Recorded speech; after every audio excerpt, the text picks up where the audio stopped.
সিলেটে কলেজ ছাত্রী খাদিজা আক্তার নার্গিস হত্যা চেষ্টার মামলায় একমাত্র আসামি বদরুল আলমের যাবজ্জীবন কারাদণ্ডাদেশ দিয়েছে আদালত। একই সঙ্গে তাকে ৫,০০০ টাকা জরিমানা করা হয়। আজ সিলেট মহানগর দায়রা জজ আদালতের বিচারক আকবর হোসেন মৃধা এই রায় দেন।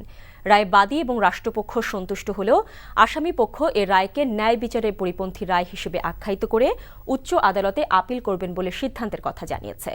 সিলেট থেকে আনিস রহমানের ক্যামেরায় মারুফ আহমেদের পাঠানো রিপোর্ট। বুধবার দুপুর ১২টায় জনাকীর্ণ আদালতে সিলেট মহানগর দায়রা জজ আদালতের বিচারক আকবর হোসেন মৃধা এ মামলার একমাত্র আসামি ছাত্রলীগ নেতা বদরুল আলমের যাবজ্জীবন কারাদণ্ডের আদেশ দেন। মোট ৩৭ জন সাক্ষীর মধ্যে ৩৪ জনের জবানবন্দি এবং জেরা পর্যালোচনা করে এ রায় দেয়া হয়। একই সাথে আরও ৫,০০০ টাকা জরিমানা করা হয়। রায় আমরা সকলেই সেটাকে স্বাগত জানিয়েছি। সমগ্র জাতি, দেশি বিদেশি আন্তর্জাতিকভাবে আমাদের নারীদের মর্যাদা রক্ষার জন্য এই রায় একটি প্রতিফলন হয়ে থাকবে এবং ঐতিহাসিক রায় হিসাবে থাকবে। তবে এই রায়ের বিরুদ্ধে উচ্চ আদালতে আপিল করবেন বলে জানিয়েছেন বদরুলের আইনজীবী।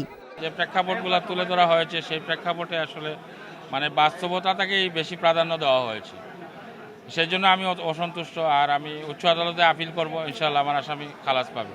এ রায়ে সন্তোষ প্রকাশ করেছেন খাদিজার চাচা মামলার বাদী আব্দুল কুদ্দুস।